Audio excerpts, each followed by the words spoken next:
आपने और हमने कई प्रेम कहानियां सुनी हैं, है ना?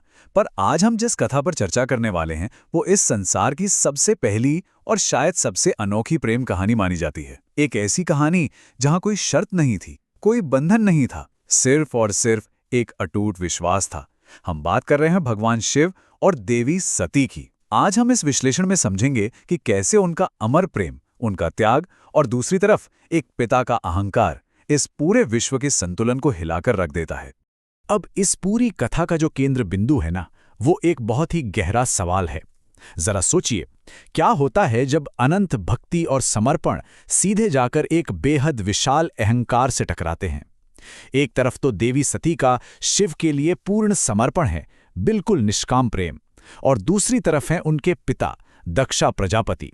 दक्षा, जो ब्रह्मा के मानस पुत्र थे, उन्हें अपनी शक्ति और अपने कुल पर इतना घमंड था कि उन्हें लगता था वो इस सृष्टि के सबसे श्रेष्ठ व्यक्ति हैं। और सच कहूं तो यही घमंड इस पूरी टकराहट की पहली चिंगारी बनता है। देखिए, दक्षा और सती की सोच में ना जमीन आसमान का फर्क था। दक्षा चाहते थे कि उनकी दिव्य बेटी की शादी किसी महान देवता से हो, किसी ऐश्वर्यशाली राजकुमार या बहुत ही प्रतिष्ठित गृहस्थ से। उनके लिए रुतबा और पैसा ही सब कुछ था। लेकिन सती ने अपने हृदय में किसे बसा लिया था?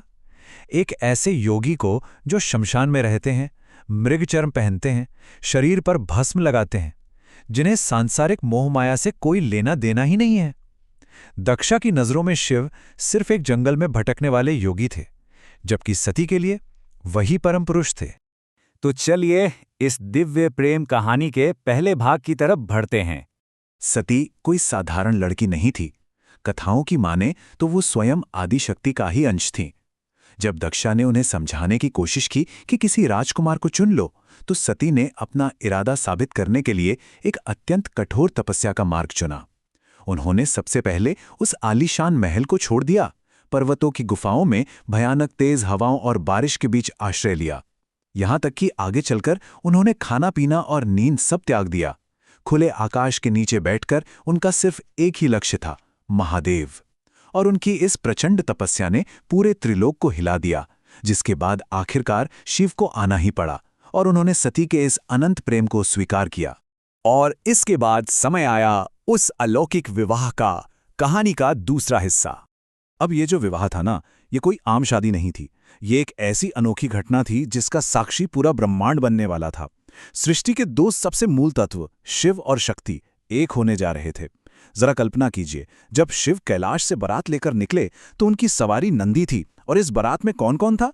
देवता और ऋषि तो थे ही, पर उनके साथ भूत, प्रेत, पिशाच और नाग भी शामिल थे।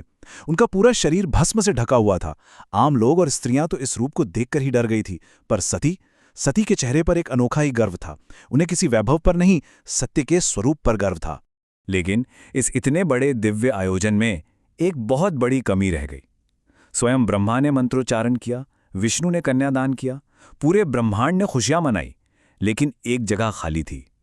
सती के पिता दक्षा वहां नहीं आए।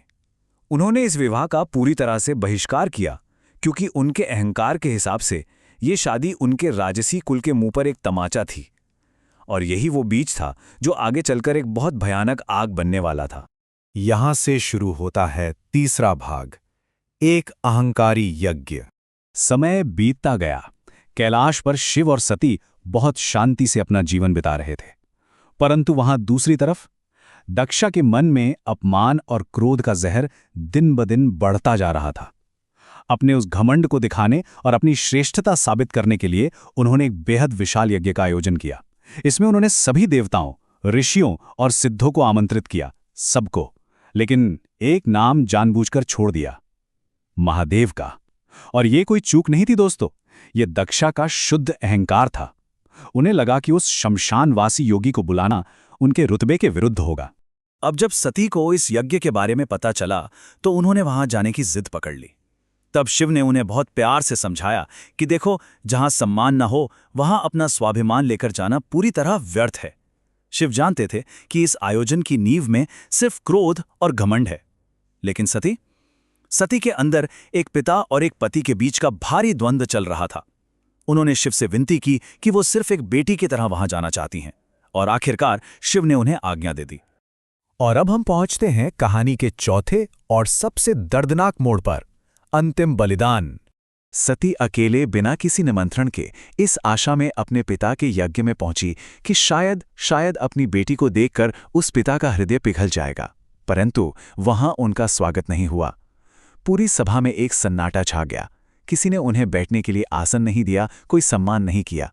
और जब सती ने आगे बढ़कर अपने पिता से सवाल किए तो दक्षा ने सबके सामने शिव का घोर अपमान करना शुरू कर दिया। सती चुप नहीं रहीं।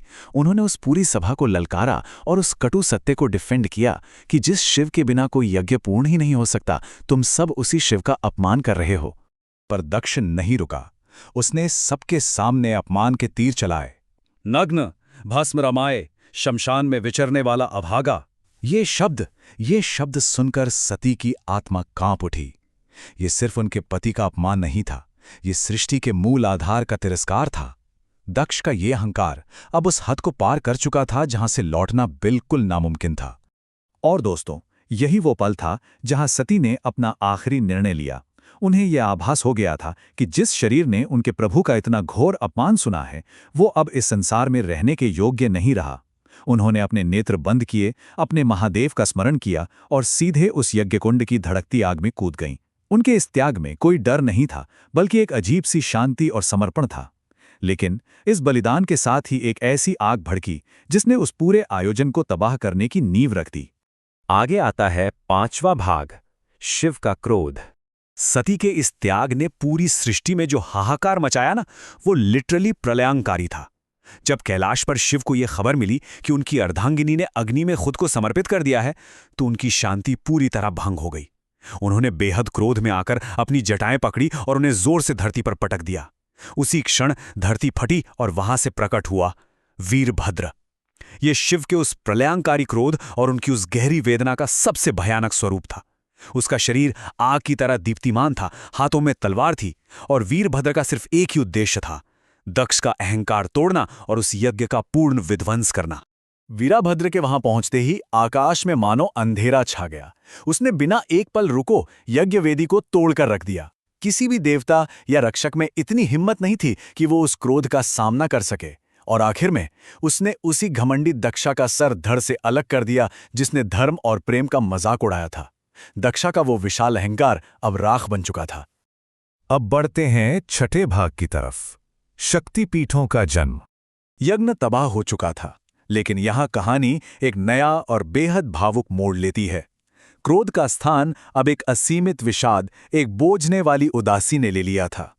जब महादेव यज्ञस्थल पर पहुंचे तो उन्होंने अपनी सती के जले हुए शरीर को देखा। सोचकर देखिए उस पल को। उनकी आंखों में आंसू था। उन्होंने अपनी सती को बाहों में उठाया और उन्हें लेकर सुध-बुध खोकर पूरे ब्रह्मांड में भटकने लगे। उनका यह विरह और दुख इतना गहरा था कि इसने पूरे ब्रह्मांड के संतुलन को बिगाड़ कर रख दिया। अगर शिव इस अवस्था में देर तक रहते तो सृष्टि का विनाश निश्चित था। देवताओं की घबराहट और उनकी प्रार्थना के बाद सृष्टि को बचाने के लिए एक बहुत बड़ा और सख्त कदम उठाना पड़ा। भगवान विष्णु सामने आए। उन्होंने अपना सुदर्शन चक्र चलाया और सती के उस जले हुए शरीर को टुकड़ों में विभाजित कर दिया। ये करना बहुत कठोर था, लेकिन मोह और बंधन के इस पूरे चक्र को तोड़ने और सृष्टि को प्रलय से बचाने के लिए ये बेहद जरूरी था। और फिर जहां जहां सती के शरीर के अंश और उनकी वो दिव्य ऊर्जा गिरी, वहां आज के वो महान शक्तिपीठ स्थापित हुए, जैसे कामाख्या, वैष्णो देवी, ज्वालाजी, हिंगलाज और तारापीठ। देखिए, ये सिर्फ तीर्थ स्थल नहीं है, ये शिव और सती के उस अमर प्रेम और बलिदान के जीते जागते साक्षी हैं। ये वो पवित्र स्थान है जहां स्त्री शक्ति और अटूट भक्ति का प्रतीक आज भी विराजमान है। सती के शरीर के विभाजन के बाद शिव आखिरकार लौट आए, वापस उन्हीं हिमालय की बर्फीली चोटियों पर, लेकिन अब वो एक पत्थर की तरह मौन हो चुके थे। उन्होंने खुद को ध्यान और समाधि की गहराइयों में उतार लिया, बिना किसी शब्द के, बिना किसी भावना के, सिर्फ और सिर्फ अपनी सती की स्मृति के साथ। उन्होंने खुद को इस पूरी सृष्टि के एक मौन आधार के रूप में स्थापित कर लिया था। लेकिन इस विश्लेषण को हम यहां एक सवाल पर छोड़ेंगे। आपको क्या लगता है, क्या यही इस कथा का अंत था? बिल्कुल नहीं। जहां सती की राख गिरी थी, वहां दरअसल एक नई कहानी प्रतीक्षा कर रही थी। जिस आग में प्रेम की आहुति दी गई, वही आग अब एक नए अवतार पार्वती के रूप में कैसे जन्म लेगी और कैसे इस ब्रह्मांड का संतुलन फिर से पूरी तरह स्थापित होगा। ये खुद में एक बिल्कुल नई, अत्यंत दिलचस्प कथा है, जो इस भयानक ट्रेजेडी को एक नए और महान सफर की शुरुआत बनाती है। इस चर्चा में हमारे साथ जुड़े रहने के लिए आपका बहुत बहुत धन्यवाद।